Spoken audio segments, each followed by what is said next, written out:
warahmatullahi wabarakatuh. Waalaikumsalam warahmatullahi wabarakatuh.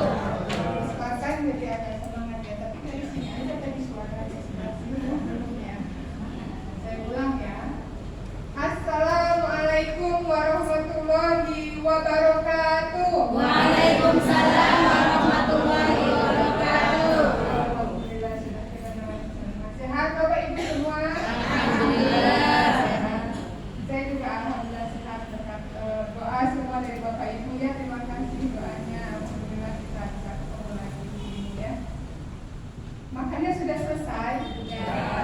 Yang belum minum coba minum dulu. Habis ini soalnya saya kasih tugas berat. Sudah minum? Ya. Penyegaran dulu. Maka Bapak Ibu kita berdiri semua. Berdiri dulu ya. Tangan kirinya mana? Tangan kiri. Ya, kirinya ke atas semua. Ikuti saya ya. 1, 2, 1, 2. Ya gitu ya. Jadi hitung 1 sampai 6 ya. Kiri dulu. 1, 2, 3, 4, 5, 6. Gampang? Ya. Oke. Satunya yang kanan sekarang. Kanan. Agak beda ya sekarang. 1, 2, 3, 4, 5, 6. Gampang? Sekarang bareng. Dibarengin ya, kanan kiri ya. Ya. 1. 1 dulu. 1, 2. Ayo yang 2. 3. Yang kanannya di mana? 1, 2, 3, 4, 5, 6. 1, 2, 3, 4. Ulangi yang kiri. 1, 2, 3, 4, 5, 6. Yang kanan. 1, 2, 3, 4, 5, 6. Kalau dibarengin bingung. Sekarang tangan dua-duanya ke atas. Digoyang-goyangkan. Lepas ke bawah. Nah itu adalah untuk pelemasan otot-otot ya Bapak Ibu. Itu berguna sekali untuk melemaskan otot-otot Bapak Ibu supaya nggak kaku kram saat di perjalanan dalam pesawat ya. Terima kasih semuanya, tepuk tangan dulu biar semangat. Biar nggak ngantuk ya. Apa masih ngantuk? Kurang 1 jam lagi. Sudah cukup ya, alhamdulillah. Enggak Bapak Ibu cukup lagi. Enak nggak tadi Bapak Ibu tanahnya? Enak ya. Jadi begitu ya. Kalau materi kali ini itu kita sifatnya santai ya, ngobrol supaya apa? Supaya Bapak Ibu menerimanya tuh enggak stres gitu ya. Ini kan berhubungan dengan wawasan ya, gimana berhaji yang nyaman itu kan. Mungkin banyak tips yang Bapak Ibu pernah baca mungkin atau dari teman-teman yang sudah berhaji gitu. Nanti begini ya, begitu ya gitu. Mungkin semuanya bisa dipraktekkan. Kan kita kumpulkan ya, namanya ilmu itu kan bisa dari mana aja. Kalau ada yang cocok ya kita praktekkan gitu. Jadi Bapak Ibu, yang pertama kali ingin saya sampaikan di sini adalah bahwa Bapak Ibu adalah orang-orang spesial pilihan yang insya Allah adalah orang-orang yang seluruh dunia iri sama Bapak Ibu. Ya, karena apa? Bapak Ibu akan menjadi tamu spesial dari siapa? Dari Allah. Amin, insya Allah. Di Indonesia sendiri saat ini sudah antri Pak, saudara-saudara kita itu ya, hampir kurang lebih 5 juta mengantri di belakang Bapak Ibu sekalian. Jadi Bapak Ibu ini ibaratnya sekarang itu sedang menerima rezeki nikmat Allah yang sangat luar biasa, yang nggak semua orang dapatkan Pak Bu. Betul? Karena apa? Bapak Ibu itu sudah di depan pintu ibaratnya kalau mau masuk kelas ya. di sini sedang pelaksanaan haji nih, akan dibuka pelaksanaan haji. Bapak Ibu sudah di depan pintu berjejer. Tapi pintunya belum dibuka karena kan belum waktunya berangkat haji ya. Nanti Pak Haji Ihwani sama Pak Haji Sofyan mau ngomandai di luar. Sebentar, tunggu dulu, ya kan? Bapak Ibu sudah ada di depan pintu, tinggal masuk aja, tinggal sekedipar mata, masuk aja. Ya. Bayangkan saudara-saudara Bapak Ibu yang sudah mengantri, ada yang mungkin baru daftar haji kemarin, ya kan? Hampir 5 juta mengantri dan akan memberangkatnya kapan? 20 sampai 40 tahun lagi. Masya Allah ya. Bapak Ibu ini sudah tinggal berangkat aja, udah. Ya kan? Jadi alangkah sayangnya kalau misalnya nikmat Allah, rezeki Allah yang begitu luar biasa ini enggak kita manfaatkan semaksimal mungkin ya. Enggak kita syukuri dengan cara apa kita bersyukurnya?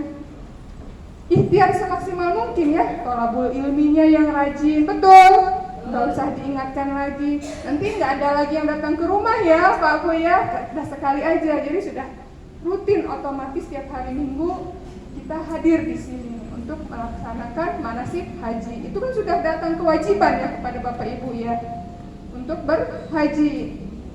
Jadi manfaatkan, jangan sampai nikmat Allah ini kok sia-sia gitu. Jadi kitanya tuh kayak yorayombuh gitu, males-malesan. Betul nggak Bapak Ibu? Banyak orang yang pengen menggantikan Bapak Ibu. Dibayar 100 juta, nggak mau Bapak Ibu berangkat. Iya, apa Mas mau diganti 100 juta? Saya aja yang berangkat. Nggak mau. Ya. Kalau 300 juta mau ya, langsung dapat haji plus ya, haji furoda ya. Pinter ini. Kalau 100 juta nggak ada artinya Pak ya. Berhaji itu adalah nikmat Allah yang sangat luar biasa yang tidak semua orang dapatkan. Kelihatannya butuh biaya banyak, tapi nggak semuanya yang berangkat itu yang punya Fortuner, yang punya helikopter, nggak semua, betul? Bahkan saudara-saudara kita, mungkin kita sendiri berangkat itu susah payah ya Bu ya. Nabung terkasih 10.000, 20.000 ya, nyelipin entah di mana, udah banyak, sebulan dapat 500.000, 600.000 tabungin ya kan. Kita bersabar sekian tahun, ini kan proses panjang Bapak Ibu sudah lakukan. Nunggunya aja 11 tahun, 12 tahun ya Bapak Ibu ya. Nabungnya mungkin lebih lagi ya kan, ada yang dulu nabungnya saya tuh cuma nabung 10.000 sehari. Ada yang 20.000, ada yang 50.000, ada yang 100.000, tergantung Allah kasih rezeki ya, kan mesti beda-beda ya. Tapi kan ada mungkin orang yang belum tersentuh hatinya untuk boro-boro mau berangkat haji, boro-boro antri haji, daftar aja belum, betul? Karena ada yang masih ragu, ada yang banyak urusan ya kan. Bapak Ibu apalagi yang sudah sepuh-sepuh ini kan ibaratnya tinggal menikmati apa ya, menikmati masa tua dihabiskan berdua di tempat paling indah di dunia. Gimana itu? Di Mekah Madinah kan? Coba gandengan ini aki-aki gitu, indah nggak Pak Bu? Iya kan? Gandengan mau kemana aki? Kita ke Mekah, mau ke Mekah. Ini lututnya sama-sama sakit tapi kan bahagia, betul ya? Dari sini ada yang sudah lututnya sakit-sakit, banyak. Tidak apa-apa, kita kan hanya sekedar ikhtiar ya. Allah ngasih kewajiban kita berhaji, ya kita lakukan walaupun kita sekarang di usia yang senja. Ya tidak apa-apa, itu aja Allah sudah senang. Karena banyak yang uangnya banyak, usianya muda, belum pengen. Sedangkan kita dengan kondisi apa adanya begini kok tinggal berangkat ya. Jadi Bapak Ibu harus semangat ya. Semangat nggak nih di belakang? Yang semangat angkat tangannya tinggi-tinggi. Saya semangat gitu ya. Begitu. Jadi kita tuh yang semangat. Jadi KBH tuh bukan beban ya, tapi adalah rezeki ya. Karena banyak yang pengen duduk di sini. Artinya kan apa? Bapak Ibu manasik di KBH itu kan akan berangkat. Ya kan? Ada yang dari luar ngintip tiap hari Minggu. Ada yang lari-lari begini. Saya mikirnya mungkin beliau sudah antri haji, saking senangnya, saking pengennya lihat yang kalau yang manasik haji. Begitu ya. kita syukuri benar-benar gitu. Ya itu caranya bersyukur dengan nikmat yang Allah akan berikan pada kita ini ya, kitanya maksimal, kitanya nggak main-main ya. Setuju Bapak Ibu? Jadi Bapak Ibu untuk berhaji yang kita harapkan adalah haji yang satu kali seumur hidup ini insya Allah. Karena kan kalau secara hitungan manusia susah ya kita untuk berhaji ke beberapa kali lagi ya. Kita pulang haji misalnya Bapak Ibu 2024 berangkat, daftar haji baru boleh daftar haji 2034. Antrinya misalkan 30 tahun 2034 berarti 2064. Usia Bapak berapa Bapak Ibu itu? Sudah di atas 100 ya. Secara hitungan logika manusia mungkin tidak sampai ya. Maka itulah ini kesempatan kita satu-satunya memanfaatkan yang tidak mungkin terulang. Jadi kita ini harus ikhtiarnya pol-polan ya Pak Bu ya. Jadi itulah kenapa mungkin salah satunya ibadah haji itu ditempatkan di yang nomor terakhir. Karena apa? Di situ semuanya diminta sama Allah. Betul? Kalau sholat cuma tenaga ya Bu ya. Syahadat cuma suara, ya kan? Meningkat puasa tenaga juga, tenaga sama niat.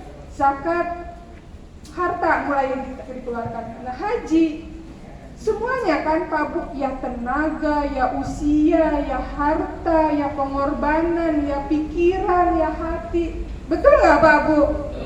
Iya kan? Bapak Ibu udah sekarang aja sudah harus mengatur waktu gimana caranya supaya ke KBIH tidak terlambat, ya kan? Dari rumah pagi buta sudah beberes, sudah pak-pik-pak ibu-ibu di dapur ninggalin makanan, ninggalin masakan supaya yang di rumah tidak keteteran kalau kita ke KBIH. Itu aja sudah pengorbanan. Mungkin tahun kemarin Bapak Ibu masih hari Minggu itu kan harinya leyeh-leyeh ya, setelah Senin sampai Sabtu atau sampai Jumat aktivitas, Sabtu hari Minggu istirahat ya. Sekarang kayak orang dinas lagi kan? Pagi 8 sampai jam 12, 8 sampai jam 12 tiap hari Minggu. Tapi itu jangan dianggap beban, justru itu adalah nikmat yang harus dijalani ya Bu ya. Mumpung sehat, kalau lagi sakit kan nggak berangkat, betul? Jadi dinikmati, apa-apa itu harus dinikmati. Begitu juga ibadah haji. Gimana sih biar di sananya nyaman, terus haji kita lancar? Pengen nggak Bu? Begitu ya? Pengen nggak nanti ibadah hajinya itu adalah jadi ibadah yang terkenang-kenang seumur hidup dengan indah gitu? Pengen ya? Pengen yang kalau kita lagi diam lihat TV, lihat tayangan orang tawaf nangis sendiri, ya Allah, ya kan? Ya Allah gitu. Belum apa-apa, baru dengar talbiyah aja udah ya Allah gitu kan? Pengen kan Bu? Itu apakah dicapai dengan mudah atau butuh perjuangan? Iya, nggak mungkin kan sesuatu yang indah banget itu kita capai dengan sesuatu yang main-main, yang hahaha, cuma ujuk-ujuk, udah sampai di Mekah, nggak ada apa-apanya. Mungkin nggak disampai dengan cara itu, nggak mungkin kan. Sedangkan Bapak Ibu mau ulangan aja di sekolah, cuma dapat nilai di atas kertas dari guru, itu aja belajar pagi, siang, sore, malam, betul? Nah ini ibadah haji yang ditunggu-tunggu belasan tahun, terus kitanya enggak maksimal persiapannya. Rugi apa enggak kira-kira? Iya. Jadi sebetulnya yang perlu dipersiapkan ibadah haji itu adalah persiapan yang menyeluruh ya. Persiapannya menyeluruh baik fisik maupun non fisik. Kalau fisik itu gampang Pak. Bapak Ibu ini ibaratnya adalah calon tentara yang akan dikirim ke medan perang. Mungkin nggak di medan mau ke medan perang nggak ada persiapan apa-apa, terus di medan perang pelongo, ya kita dihajar habis-habisan, betul? Harus ada usahanya, harus ada ikhtiarnya. Ibadah haji yang mabrur itu apa Pak Bu? Ganjarannya kata Allah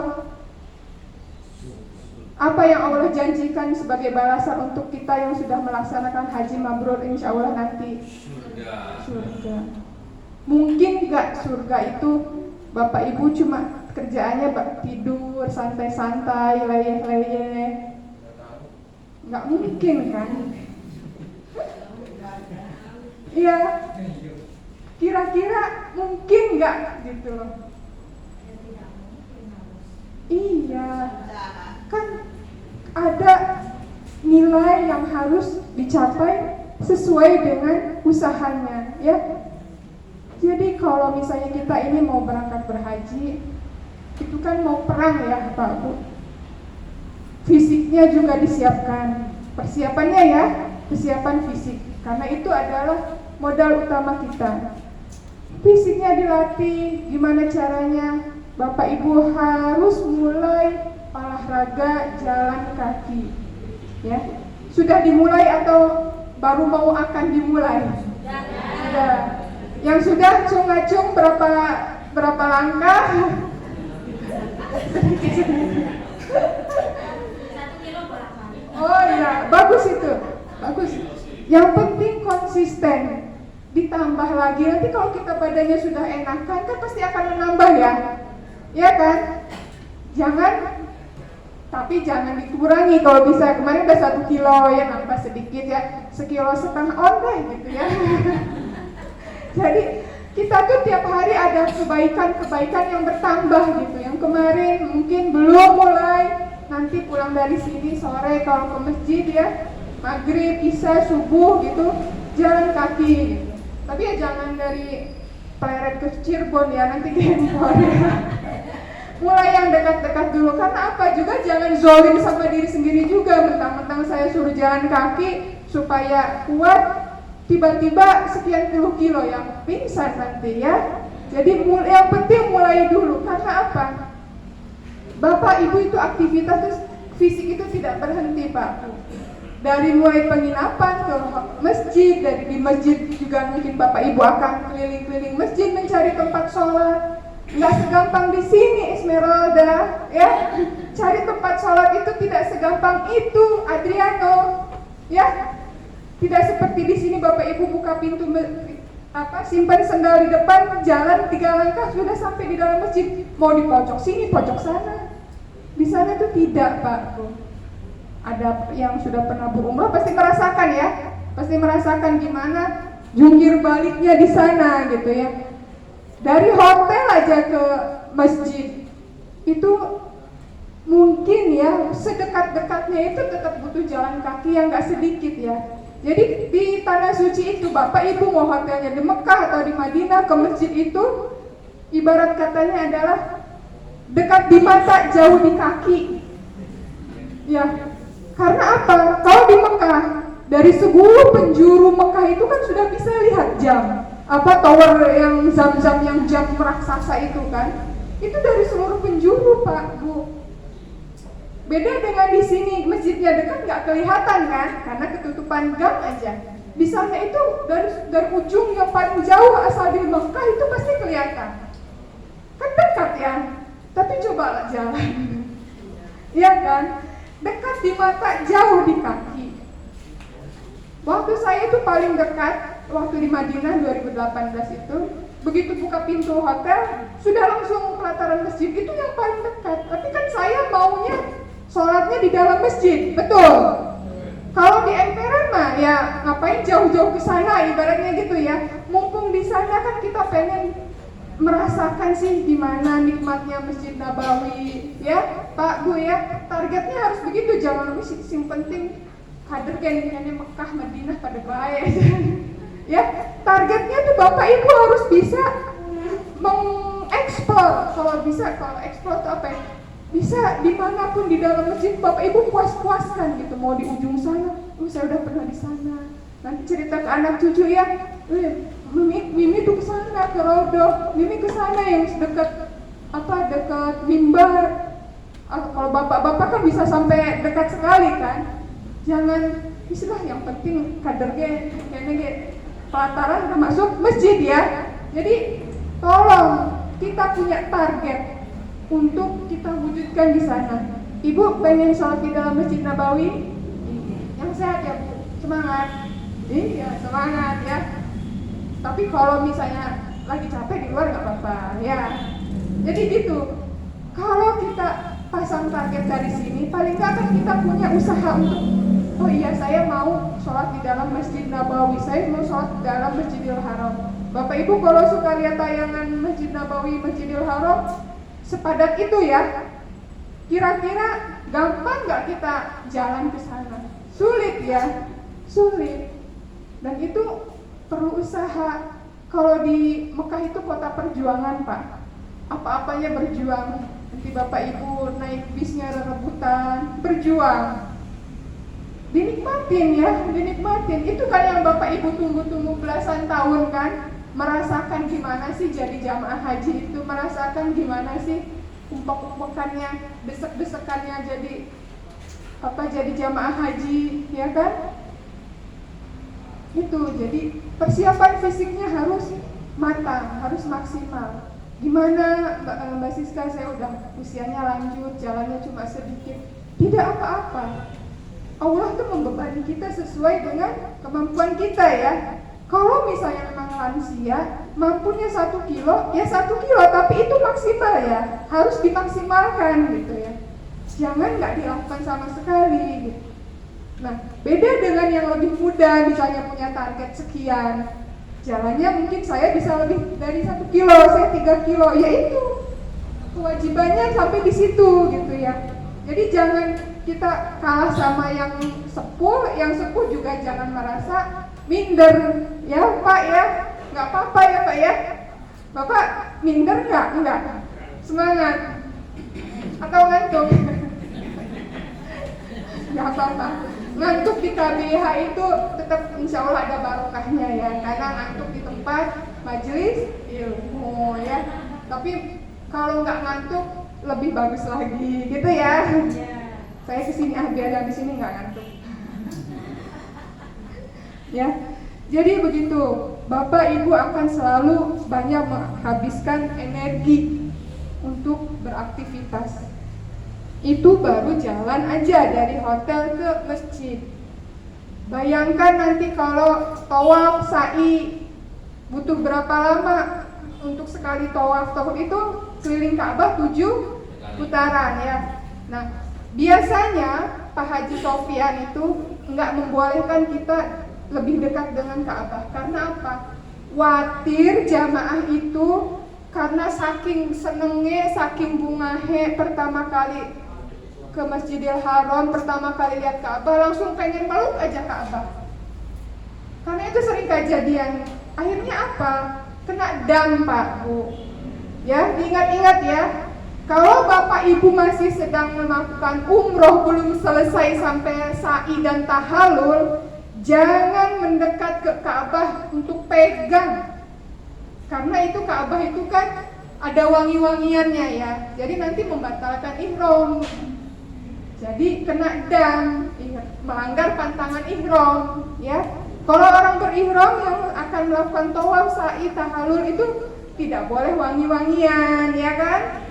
Tidak boleh. Kalau suami istri mah karuan kan nggak mungkin di Masjidil Haram, gimana caranya. Cuman yang paling gampang itu adalah yang paling sering jamaah lakukan adalah langsung pegang Ka'bah saking pengennya. Apalagi yang pertama kali kita umroh wajib, begitu datang ke Masjidil Haram kan itu umroh wajib kita kan. Begitu datang melongo semua, nangis semua kan lihat Ka'bah, udah pada barbir pada pegang Ka'bah gitu. Ya saking sayangnya, saking senangnya lihat Ka'bah, tapi itu ternyata belum waktunya gitu. Jadi mungkin nanti biasanya kita akan ajak jamaah itu tawafnya agak di lingkaran terluar dulu. Belum boleh diajak mendekat ke Ka'bah. Selesai tawaf, karena kan masih berihram ya, belum tahallul. Tawaf selesai 7 kali, kemudian ke tempat sa'i 7 kali, potong-potong rambut, tahallul, alhamdulillah, baru ayo kita ke Ka'bah. Udah tuh Pak Bu, yang di sini hatinya lagi apa aja dirasakan begitu kita lihat Ka'bah, udah mau segagah apapun cuma bisa nangis ya. Itu yang ditunggu-tunggu kan. udah di depan mata belum boleh pegang, ya kan? Karena apa? Karena belum waktunya. Begitu boleh waktu, wah itu udah kayak apa rasanya. Bapak Ibu pengen banget melihat Ka'bah dengan perasaan seperti itu. Kita doakan semuanya sehat ya, sehat, kemudian semangat ya. Ikhtiarnya dipol-polin ya Pak Bu ya, supaya nanti pas di sana itu kita dalam kondisi terbaik gitu. Jadi kita mau melakukan apa aja tuh jadinya enak gitu kan. Nanti sampai di sana, oh iya ya kemarin saya udah alhamdulillah sudah dilatih jalannya. Tetap capek, tapi bukan capek yang bikin kita menderita tuh Pak Bu ya. Semua capek namanya ibadah ya, jalan kaki, tawaf itu aja jalan berapa kilo, sa'i aja 3,5 kilo. Mungkin sekali Bapak Ibu dari hotel ke masjid untuk melakukan umroh itu mungkin akan jalan kurang lebih 10 kilo. Kurang lebih 10 kilo. Kalau menurut hitungan manusia sih kayaknya nggak sanggup kita tuh. Tapi entah kalau di sana kok kita kayak jadi berenergi gitu Pak Bu. Ya mudah-mudahan itu adalah karena karunia Allah ya, barokahnya karena kita di sini sudah tenanan, sudah betul-betul mempersiapkan diri ya, mempersiapkan diri dengan maksimal supaya Allah di sana bantu kita. Karena walaupun kita jungkir balik usahanya di sini, kayaknya tanpa bantuan Allah juga nggak bakal bisa apa-apa ya. Tapi kan kita nggak diam aja. Untuk bisa dibantu Allah kan kita harus caper dulu ya. Harus Allah kan lihat kita nih sampai mana sih usahanya gitu kan. Padahal mah kalau dipikir-pikir nggak ada yang sanggup Pak Bu. Nanti Bapak Ibu akan lempar jumroh itu, sekali lempar jumroh jalan paling dekat 10 kilo Pak Bu. Hari pertama 10 kilo, hari kedua 10 kilo, hari ketiga 10 kilo. Kalau Bapak Ibu nanti mengambil nafar sani kan sampai hari keempat ya. Berarti 40 kilo, itu paling dekat jalan. Belum nanti tawaf ifadah. Dalam waktu 5 hari itu Bapak Ibu mungkin lebih dari 80 kilo jalan. Masuk akal nggak Pak Bu? Buat kita yang nggak pernah jalan nggak masuk akal ya. Tapi itu kita lakukan dan alhamdulillah bisa. Karena apa? Karena juga bantuan Allah. Jadi itu yang pertama, persiapan fisik ya. Kalau persiapan fisik itu kan gampang dari luar kita kelihatan ya. Saya memonitornya gampang, ibu jalan kaki, jalan, gitu kan, bapak jalan kaki. Sama seperti kalau mau perang kan dari luar fisik itu kayak helm gitu ya, atau pedangnya dibawa, itu fisik kelihatan. Yang tidak kelihatan adalah yang penting juga harus dipersiapkan Bapak Ibu adalah persiapan pikiran dan hati. Karena apa? Di sana itu kan 40 hari ya Pak Bu, insya Allah ya. Kalau tidak ada perubahan ya, dengar-dengar mau dikurangi, sudah nggak usah dipikirin. Kita fokus persiapan. Mau dikasih berapa hari aja, diterima apa tidak Pak Bu? Terima, alhamdulillah. Yang perlu disiapkan adalah persiapan non materinya, adalah persiapan hatinya. Karena apa di sana itu semuanya adalah tantangan.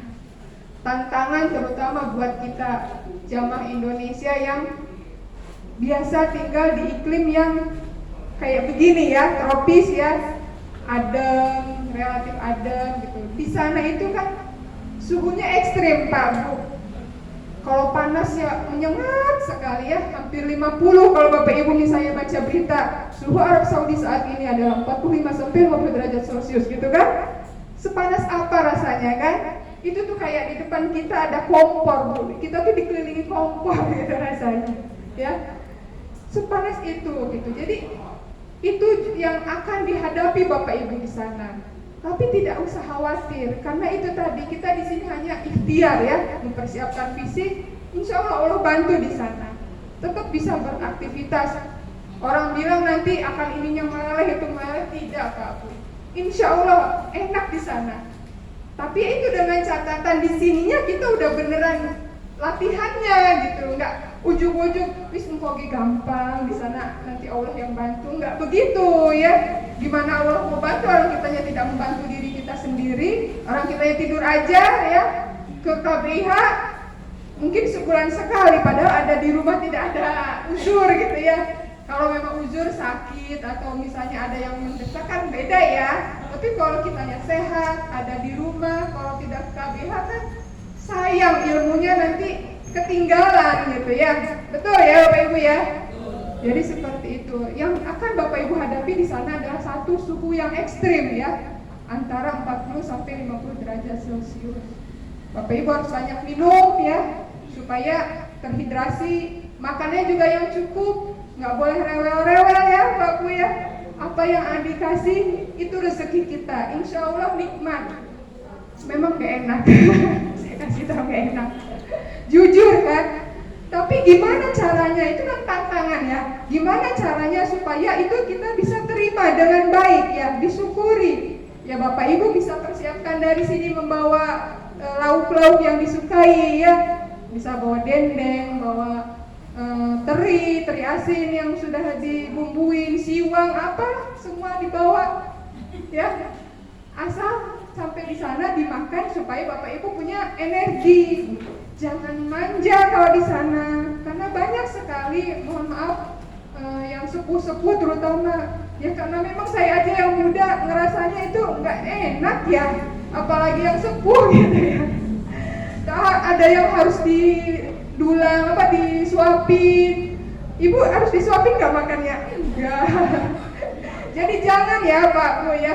Minta suapinya sama suami aja ya. Kalau di sana ada suami, Pak, ulangin gitu biar nafsu makan gitu. Jadi seperti itu, makannya harus ikuti yang ada. Karena apa? Untuk menghemat uang saku, ya kan? Kita udah dikasih makan nih, tapi kalau Bapak Ibu mau beli makan yang lebih enak, bisa dari restoran tiap hari juga tidak apa-apa. Tapi ya bayar sendiri ya. Jadi ini nggak bisa. Saya kan nggak pernah makan, diuangkan bisa nggak? Oh tidak bisa. Ya, jadi dikasihnya itu dimakan tidak dimakan itu sudah dikasih gitu ya. Paham Ibu? Jadi Bapak Ibu bisa bawa sambal, bawa apa nanti tuker-tukeran gitu ya. Jadi apa ya, kita di sana dari sini aja udah bergaul sekian bulan dengan teman-teman, insya Allah nanti jadi saudaraan Pak. Ya sampai ke sana kan, ibaratnya tuh senasib sepenanggungan gitu ya, sekata sekamar udah bestian gitu ya. Jadi dekat, nambah silaturahmi kan. Bagus nggak Pak Bu?